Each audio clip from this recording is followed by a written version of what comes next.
had a lot of wrongs, got you screaming through the phone. I would rather you moan, baby.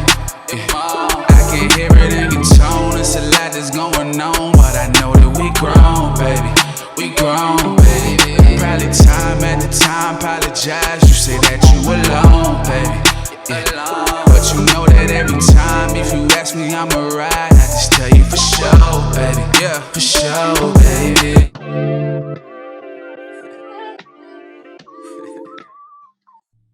What's up, everybody? I'm Nicole Scott, And I'm Jason Scott. and we are your ScottsLand Love podcast hosts. So, welcome to our discussion today, conversation today, or whatever it is. Next episode.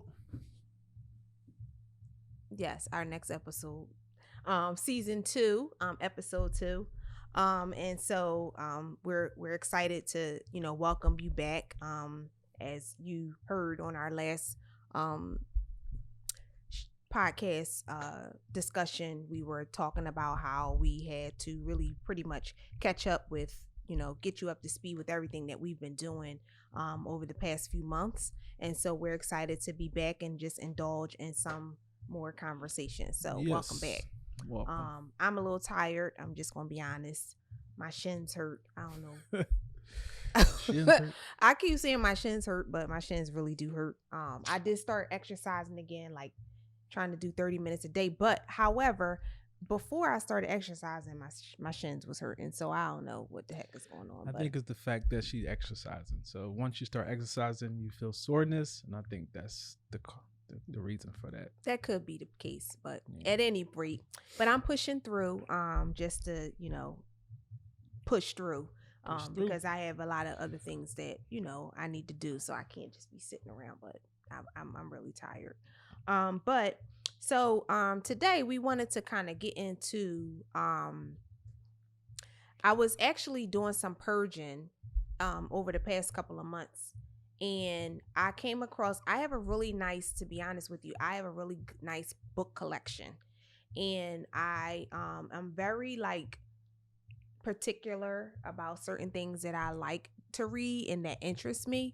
And I came across in my collection the book called The Five Love Languages. And I remember reading this book so early on in our marriage. And I was like, oh my God, I got super excited because like I said, it was in my closet. I forgot I even had the book. And it's always good to really just take a moment to kind of refresh, recall, remember what actually, some of the foundation of your relationship or some of the foundation of your marriage or whatever the case may be. For us, our marriage. Right. And so I could not remember what my primary love language was. I'm gonna just be honest. And I don't even know if Jason, he claimed he read the book, but I don't recall him reading the book at all. No, well, I didn't read the book when you read it around that time. Yeah. I read it just recently. My love language. That's what I did. That's what I read. Well, of course you read. Well, he read his love language, but what I'm saying is, I don't recall him reading the book prior to me bringing it out. I asked him, I didn't. "Do you remember this book?" Blah blah blah. So he didn't really remember it, No, which I was didn't. fine.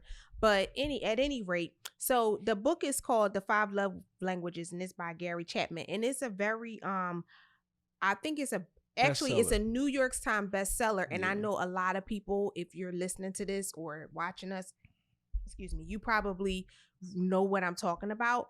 And so it basically is what he pretty much wrote the book, and he came to the conclusion that there are basically 5 emotional love languages in 5 ways that we speak and understand emotional love. And he has some other books out there. There's other books out there and other ways that people try to account for how we pretty much emotionally tie ourselves to each other in our marriages and stuff. But this book is really, really a good book to understand and try to understand your emotional love language with your spouse, or so your spouse can understand it with you and you understand it with your spouse. Right. And so the 5 love languages, if you're not familiar with the book, is receiving gifts, words of affirmation, quality time, acts of services, and physical touch.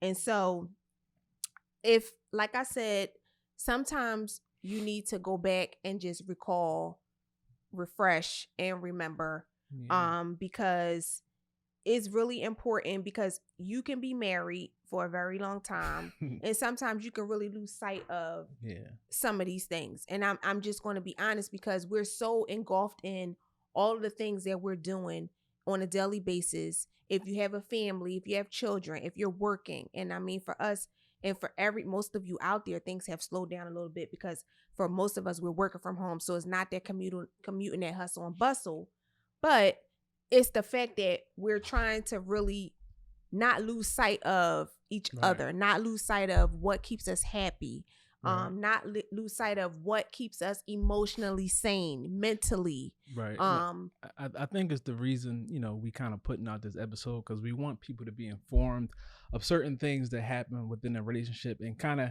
knowing your love language of your spouse, or, your significant other, or any other person that's in your life that's special. It's good to know their love language. So, when you go throughout things, you know how to interact and do things kind of geared around them to, be happy in that relationship. So learning these love language is actually a good thing. And, that's the reason why we, try to get this information across some of our listeners. And then we'll explain ours as well, in this podcast. So maybe others have difference, and, comment below, or, give us some feedback of what, y'all love language was, some of the couples out there. So.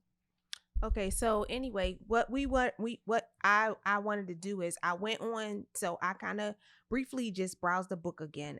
I read a couple of things that stood up. I kind of picked up where I left off, because like I said, I read the book, but then it was just like I had my little tab down, so I knew I had stopped at a certain point.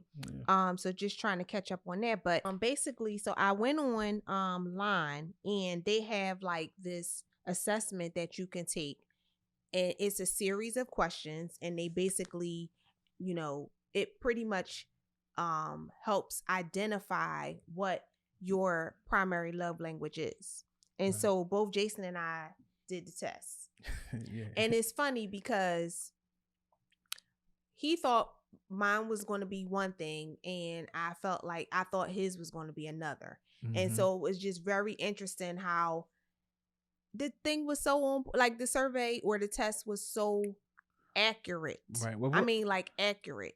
First, we can say kind of what we thought it was, what I thought yours was, and versus what you thought mine was. Right. So she told us about the love languages. Of course, it's quality time, receiving gifts, acts of service, words of affirmation, and physical touch. So for me, I thought, hers was receiving gifts. I thought her love language was receiving gifts. Every time. And why did he think? Because he thinks I'm materialistic, and that's all I care about. It seems to me that's what he would think. Why he thinks that? Explain why. Well, no, I think when I give gifts, the times I give gifts, you really get really happy for those. Well, who wouldn't want to get? I mean, you get sometimes, yeah. I mean, everybody want gifts and want to be happy with gifts, but it just seemed like that was it. But I think that a close one was another one. I thought it was I think that was the close affirmation. Where is it? Oh yeah, words of affirmation. That's another one I thought, because every time I say certain words, she be smiling. You serious, bro? I like it. She would get a little blushy and all that type of stuff. So, but I can, but that's how I am with. I say you look like nice. That with everybody. You think so? So she get a little smoozy and all that type. You don't say anything. But if I do say something, and even not me, if like her, the kids say something about something that they like on her or something, she get all, oh, you really think so? Get like a little squishy, like, okay, so she get excited with that. So I thought it was words. But I told y'all this before in previous episodes. I don't give myself enough credit. I already know. I already know that about myself. Hands down, I don't give myself enough credit. So when other people tell me things, I'm like, oh, well, thank you. Like, they be like, well, yeah, why not? But it's just like, all right, well, thank you. I'm very I'm not. So that's why I kind of thought into myself like that. That's why I think. that's why I thought it was, kind of receiving gifts and words of affirmation. But that was further from the truth. Once she realized what her truth, language was. All right, so I thought his was going to be physical touch. I thought that was going to be the top one. Honestly, I didn't really think about like as you're saying, you thought it was going to be multiple ones. I just knew that probably would be the first one. But we were like I said, pleasantly surprised at what our primary languages are, and it just brought things back full circle. So I'm gonna start with what mine was. So my primary love language is acts of service, and that came in the highest percent. For the highest percent, it was 40% for acts of service. And basically it says, can vacuuming the floors really be an expression of love? Absolutely. Anything you do to ease the burden of responsibilities weighing on an acts of service person will speak volumes. The words he or she most want to hear, let me do that for you. Laziness, broken commitments, and making work more for them tell speakers of this language their feelings don't matter. Finding ways to serve speak volumes to the recipient of these acts. So I came in at 40% with acts of service, and I said to Jason, this is so freaking accurate. It is. And I didn't really realize it started to make perfect sense. Yeah, because perfect sense, I get so there have been so many times, y'all, and I think it's more so because we've been home. Like if we weren't home and I was like this before, like pre-COVID or whatever, but I think it's more so for me because we have been home and we have been in the house together, and it's like my expectations have just been through the roof. And Jason would be saying to me, if I say something to him like, and in this book, he made a good point about demanding and requesting. So I know how to say things, and I said this before, you got to know how to talk to your mate. Like, right. I don't make any demands to Jason. I might say to him, do you think you can blah, blah, blah, or you think we'll have time to do X, Y, and Z? Just to, well, how you feel about us doing this? Or how do you feel about doing that? And see where he's at with it, giving him the hint like, hey, I want this done. But I realized that I have been very infuriated. I mean, like, I've just been like upset a lot of times during this pandemic, and just even like in the last couple of months where I want more. Like, you helping me to do something that makes me feel like that's a weight off my shoulder it speaks a lot. Like just the thought of you thinking about it and saying, you know what, babe, I'm gonna take care of this. Oh, I realized that this X, Y, and Z need to be done, so I just took care of it, so you don't have to worry about it. Like little stuff. And it was like I was getting frustrated with him because Jada is the youngest, and she requires, of course, the most attention in terms of the virtual stuff. And I'm just being completely transparent. There was one day where I was angry. Like I was like fuming. Like Jason be sitting down here, Jada's coming, I'm working. Now I'm not saying because he's not working right now that he don't have other things to do. But there were times where I knew he wasn't doing nothing, sitting on this couch, right in this spot, in his favorite spot. And Jada's coming to me asking me, can you help me can you do? And I'm like, go ask your dad. What's up, people? I just wanted to hop on here and let y'all know about the classic apparel brand called Class, a brand that gives new meaning to the word class. Class stands for confidence, legendary, ambitious, stylish, and success. Check out the website at class1895.com. Follow, like, and share on all social platforms on class1895.com. For immediate discounts, become a classmate. Get to the site and enter your address to stay updated on all new apparel for men, women, and kids, for all things class as well. You know the motto, if you have class, you got it made. Get class so you can to the world, you got class. Peace. So Jada, she would have virtual instruction or whatever, and it was just like, you sitting here, it would be helpful to me if you just said, Jada, don't bother your mind. Come on, let's do this or let's do that. Let's get this work done. And I just felt like it just wasn't like enough he wasn't being proactive enough for me in terms of, really helping and support with this whole process. And so I definitely feel that it came full circle for me, like in terms of like acts of service. Like, dang, this is why I get so upset, and like I really be getting irritated, and I'm just like, oh, that's why, because it's my because acts of service is my primary love language. Now, number 2 was gifts, receiving gifts. That came in at 20%. But your presence is a gift to me. Anything you do for me, whether it's materialistic or if it's a thought, an act of being thoughtful, that's a gift. Okay.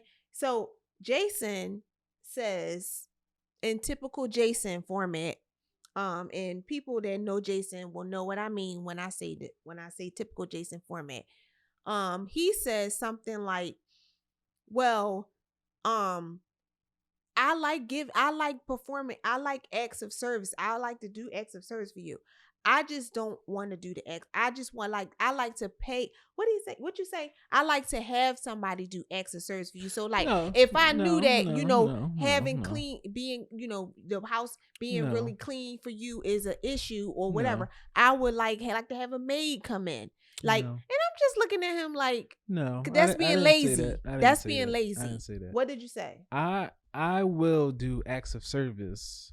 It's just a matter of what the. It's just a matter of me getting annoyed with him and then him doing it. No, I mean, yes, I've done plenty of things, obviously, but for her, acts of service, it's almost like you're a slave of service. Shut up. That's not true. I've done plenty of acts of service. I mean, but sometimes, it's another topic, but she don't remember some of the things. No, he said no.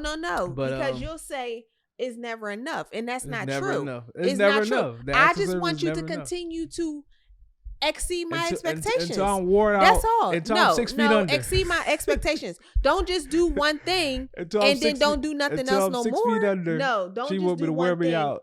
Don't just do one thing and then don't. I don't do one thing. I do plenty of things. No, you do plenty of things that happen around this house is done by me. That's who. But anyway.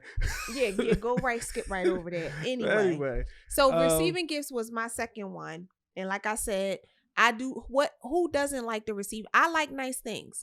And if I say to Jason, I want this or I like that, like he will try to get it he will get it for me. Most of the time he gets me. If I ask for something, he might complain, oh, why you need that? Oh, that's this much or that's that. But he will get it for me because I guess he realizes that that's something that I do enjoy. I do enjoy receiving gifts. But he was surprised because that's really not my top. I'm not going to be upset if he doesn't give me a gift. Right. Like for me, like I don't know how you felt or how people you feel out there. I'm not upset, or I wouldn't be upset if he didn't give me anything for Valentine's Day. I don't know. That's just like if it's my birthday, if it's Christmas, yes, I'm expecting something on those 2 days. Yeah. But like, yeah, I can tell she different from me when it comes to gifts because, as far as any holiday, I don't care about no gifts. You don't got to give me. Well, that was your least. That was your top. I think that was his bottom. You ain't got to give me nothing on no day. I don't need no gifts. I mean, because I believe you can use finances in a way for a better situation, a better cause, and I don't need nothing. I mean, I'm fine. I mean, I can see if I was struggling, I needed certain clothes or whatever, but I don't need nothing, so I don't necessarily want gifts. You know what I mean? So on Christmas and different type of holidays, you get the same old stuff. It's nice to receive. I mean, I get underwear and I don't need. I got enough underwear. Underwear. I'm talking about Father's Day, different type of holidays that come.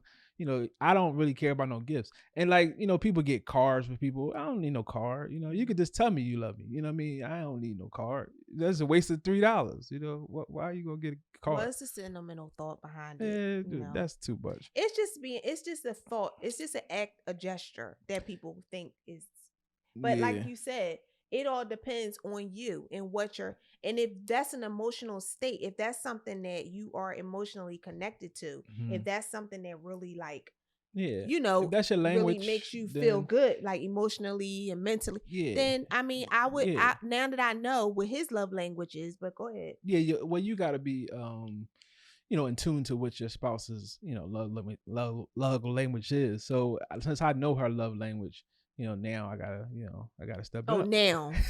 But I've been saying But step I up. didn't know that. No, but Okay. she obviously we coming up with this podcast because we didn't know each other's love language. I didn't necessarily know that was her love language.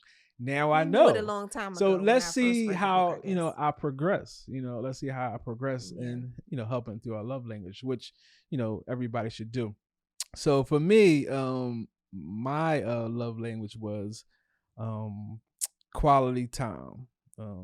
That was the top one of It all makes of the sense. love language. Mine was quality time. And quality time, I knew that. Yeah, it all makes sense now that we talk about it. But quality time, it reads, the quality time is a love language that's focused on setting aside distractions and making time for personal, deeply bonding activities rather than being together. Just be together rather than being together, just be together. So not just going out, you on your phone all day. It's really just kind of focusing in on that person and really being together. Quality time might be the easiest language to understand, but it can also be one of the easiest to misinterpret. So like I said, it ain't really just about when you watching a movie together with your spouse. I mean, it ain't just watching a movie. It's really just, having that one-on-one time, looking each other in the eye and just kind of being, with each other rather than just focusing on, just watching a movie or watching a show or whatever. That's not really quality time. It's really just focus on each other, spending time with the TV off and just, kind of just talking amongst each other, talking about each other's day. How did you feel about this and that? And just spending that quality time, going out with just you and your spouse and you and your significant other, and just having that one-on-one time without no distractions. That's what quality time is, and that's what I like the most. And that was my top, language. But close by was physical touch. That was like, right there. Right there with it. Because I thought that was gonna be. I thought that was what that was gonna be. Yeah, that was right there with it. But the other thing is, like when he said about spending time together, because like in the book it was saying like you can be two people can be in a room and be sitting close proximity together, and that's not necessarily meaning that you're spending quality time. And it is like that unfocused, like that undivided attention. And I said to Jason, it really does make sense because I mess with Jason all the time about this. I'm like, why is it that you can never do anything without me? Like, he just likes being, I feel like I feel good about the fact that he wants to be around me. He likes spending time with me. He likes to be with me.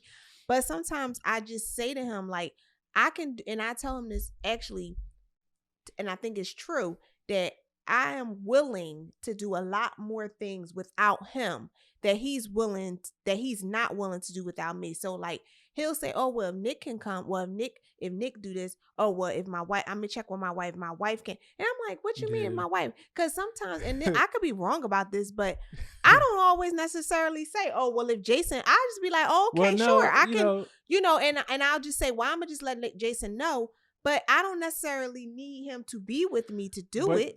But that's also, I understand. Yeah, I do want her to be with me, as much as much as she can.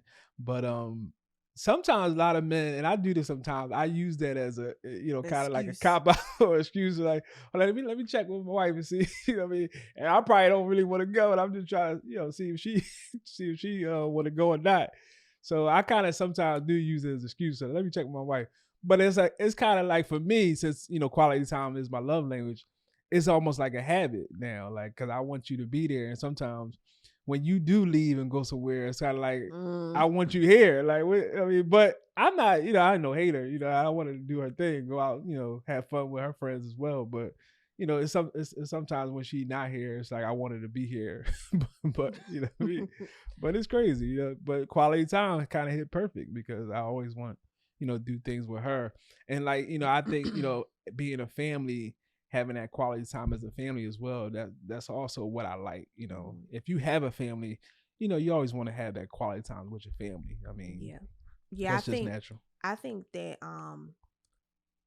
it's hard not hard, but there's so many distractions that can come and like hinder us from really focusing on each other. And like we'll get in like if we're spending time together, quality time and spending time together are two different things. So if we're spending time together, and to me spending time together is like we like to watch certain shows, so we'll be in our room, we'll watch certain shows, but our focus is on the show. It's Yeah, so really that's not really on each not. other. That's not the You know what full I'm scope. saying? Yeah. So it's like that's where I feel like we should be we're in close proximity with one another, but we're not really like with each other. Like we're not really focusing on each other and even having quality conversation. Yeah. You know, like let's talk about, all right, so what we want to do. We have pillow talk, you know. Yeah. I mean, I don't know what couple that don't have pillow talk. I mean, Yeah. there have been random times where we would be up to like 3-4 o'clock in the morning just talking. See, that's what I feel though. That's quality time, because you're not watching those shows and you just focusing on talking. Or you're not on your phone. You're not on your phone. And we even said this. We was like, how many times we said we were going to put our phones down. We were like, or we get into bed from now on, like by 9 o'clock, we're going to put the phone down. We just going, he try to say it's me, but he don't do it either. He be on his phone. And then what he'll do is after he then scroll Instagram, check all his social media, check his email. And then by that time, if I just got into bed, I'm just started getting on my phone, and he's done. Then he like, oh, well, you on your phone? What you mean I'm on my phone? You just sat here for a whole half hour and was on your phone, but now you want to try to say it's me that I'm on my phone. So I do think during that time I'll be going to get her some snacks or something. So that's acts of service. No, he's going to get himself some snacks. Acts of service. See, look. I'm not a snack eater like that, so he's going to get himself some snacks. But I feel like, you know, emotionally, we are just so like, sometimes we can be, I want to say have emotional ignorance to some degree, because it's like you really like insensitive towards the emotions that really drives me, that drives what I mean. You can say that, but it's almost like we, you know, most people, and you know, even people watching, they don't know. You know, you don't know unless you know. You know what I'm saying? We figured out, you know, through this book, but some people can go, like you said, 30, 40 years. Like if you talk to some of the couples that's been together 40 years, they might even not even know what their spouse's love language is. So you're not really ignorant. You just kind of just don't know. I would disagree to say that we found it out through the book. I do feel that we have been in tune to some degree. Like I'm a person that I can read, and this may not be the same thing, but I feel that I have really, I can discern, and I can pretty much, I'm really good at social cues and like little things. So I feel like I can be very careful with how I address certain things or how I interact with you, knowing what I know drives you, what makes you upset, what I know these things. Same here. So, but I don't feel like that can always be the case with you. But just like you said, just like you said, I may be ignorant, but I know. You know what I'm saying? I may be ignorant to the fact that. Oh, but you just take me for granted and just be like, oh, no, all right, I ain't gotta worry about it. No, because you know, like I said, I may be ignorant to it, but I know, because you know, I do a lot of acts of service, but I don't do it to the extent that you're fulfilled over it. You're fulfilled over some of the acts of service that I do. But I do know. No, I do appreciate when you do the things. Yeah, but I just like feel I said, like don't let it stop there. You want it done when it's done. I just want to say don't let it. My thing is don't let it stop there. Don't let it stop at this one day. Don't let it stop and then you don't do nothing else and for months and no. And that's why I said it's always a constant. And it's not just with him. I'm the same way. I feel like it's just my language. Period. With my kids too. Like I could come in the house and if things is a mess. I'm fussing at everybody. Everybody getting it. This is a family thing. You didn't wipe the stove. You didn't do this. You didn't, or little things. And that's why it's so funny. I don't, since we in the family of 5, I don't do everything. So she can't blame me for everything. We got, kids that can, do certain things. So she can't necessarily say I did everything. But, obviously she expects me to, fix everything. But no, I don't. That's just how it is. But as far as quality time, like I said, it goes for the kids as well, because sometimes I want the family to be, all together as well. Now, physical touch, I definitely knew that was going to be a language Jason loves. Yeah, like she knew about physical touch, that would be mine, and I knew hers gifts, gifts of Now, don't gift get me wrong, I service. like some physical touch too, but everybody like to be touched. Yeah. But that's like I knew. But in this book, I was going to say that that's probably a whole nother conversation. But I knew physical touch because Jason he likes me to be the aggressor most of the time. And yes, as you got older, yes.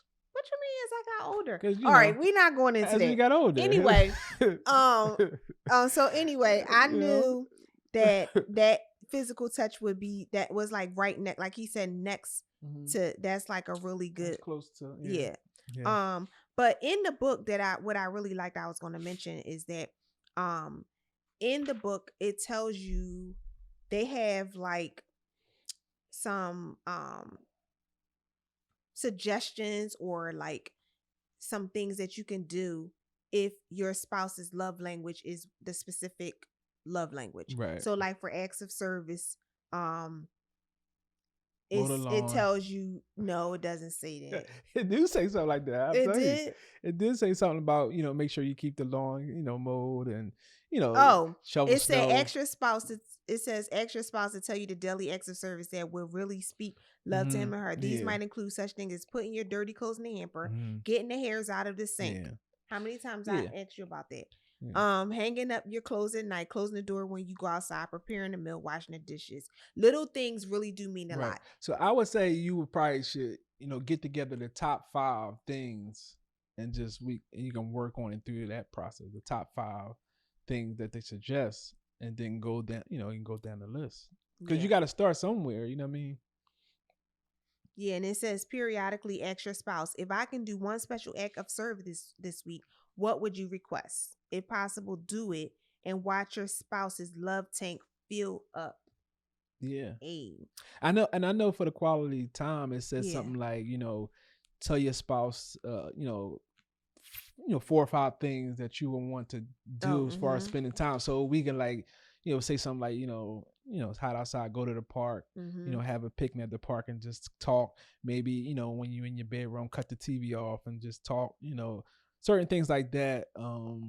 You can do with your spouse, or if plan a trip, plan a trip and get away just for the two of you, and just, seclude with just, just y'all. So certain things they say you can do with quality time to make it better. Yeah, and like I said, like the test, it was just like, wow, like this is really like some of the questions that they ask you, it pretty much drives the results. And so I thought it was really important, but I do think that it was important. It just was like, so like, dang, this is like the light bulb just went off. I don't know, y'all. I just felt like it was just so beneficial. Like, dang, this is really making sense as to why I've been the way I've been, like, about certain things. And, I don't want to nag. I definitely don't want to be somebody that nags. I don't like nagging, Jason, about things. But I just have my expectations the way I have them. And I just don't feel that I, should minimize them just because maybe that's not what you want to do. But it's like, listen, I'm going to let you know, well, this is what should be done. And we got to work together. This is a union. It's not just me. It's not just you. It's both of us working together. And so if we're not going to be on the same page when it comes to the way things need to be done, it's always going to be an issue. You know what I mean? I think it's important. Yeah, I think it's important. It's something that couples out there, y'all need to kind of look into this, so you can understand your spouse love language, and it can only benefit the relationship by knowing it, because it can help you do some things differently in your relationship to help it continue to get better. So I think it's a plus that we did this episode, and I hope that a lot of people that's listening out there would take heed and read the book, or even just Google stuff. You can Google stuff about these love language and just understand with your spouse, what that love language is, so you can kind of do things better and just understand them more, because maybe you're doing well without, knowing the love language, but maybe it can help understand your spouse a little more. And maybe you can surprise them, if they figure out their love language, then you can, surprise them with them gifts, or take a trip. He gonna keep talking about gifts. Yeah. I mean, you love gifts, but everybody love gifts, but I'm not. That wasn't a big. That was actually really low on my list. I mean, low, like yeah, last. That was really low on my list, because I like I said, I like to utilize, finances in a way to benefit others. Benefit others. Yeah, and that's probably another. We definitely gonna touch on the finance piece, but like I told Jason, like sometimes you just gotta. You work hard, you earn a living. If you can afford to do something for yourself, and I'm not saying like deplete your funds to go spend it on things that you can't really afford, but it's okay to treat yourself sometimes. And if you want to treat yourself, and I've done it. I've treated myself. I mean, I'm not saying I don't treat myself. Obviously, yeah, but he don't treat himself enough. I treat myself when I want. She be upset when she sees certain boxes come in. Not upset, but she'd be like, "Well, you got something for yourself?" But sometimes I do get some things, and she'd be kind of surprised. But she think it's not enough, but I think it's just right. So. No, I mean it do be enough, but I'll be having to keep him up to. I think it's just right. He be acting an old man sometimes. The kids will tell y'all he act old sometimes, but it's all good. I'm forever young. Yes, you are, baby. But I love you no matter what, so don't matter. Love you too. Act old all you want. But I'm just, like I said, I'm glad that we were able to discuss this, and I felt like it was it's definitely a good read if you looking for something to read and to understand. If you're in a relationship or marriage, I'm not promoting the book because I'm not getting paid for this promotion, but it's a good read. And like I said, I'm very particular about certain things I want to read and things that spark my interest. And when I came across the book, I was just like very excited about, oh, dang, I have this. And I actually have a couple books up there that I told Jason would be really good to kind of refresh and kind of read over again, because it does make for good conversation when we're talking about marriage and love and everything else in between. So yep. If you guys have some suggestions also about good literature that we can read or that you've read that was really good and that we can share with other people, please let us know. We're not, like I said, promoting this and getting paid, but it's good to feed your mind with positive thoughts, positive affirmation, positive information. So I definitely would recommend. Reading is fundamental. Yeah, definitely. Jump in our comments, jump in our DM for ScottsLand Love, and let us know some of the books that you guys read that may be helpful for us. And also, if you have any comments and if you want to share about your love language that you have with your spouse, let us know in the comments. We always appreciate people giving comments, showing love, liking and sharing, and continue to subscribe to subscribe to the platform on YouTube where these podcasts will be out. We're gonna continue to get them out, but that was I think this was a great episode. I mean, we're gonna be back with other episodes coming following this, and it's gonna be great. This is ScottsLand Love, and we're gonna continue to get you that content. Okay. So I'm Nicole Scott, and I'm Jason Scott, and we out. Deuces. At 11 rooms, got you screaming through the phone. I would rather you moan, baby. I can hear it in your tone. It's a lot that's going on, but I know that we grown, baby. We grown, baby. Probably time at the time, apologize. You say that you alone, baby. But you know that every time, if you ask me, I'm a ride. I just tell you for sure, baby. Yeah, for sure, baby.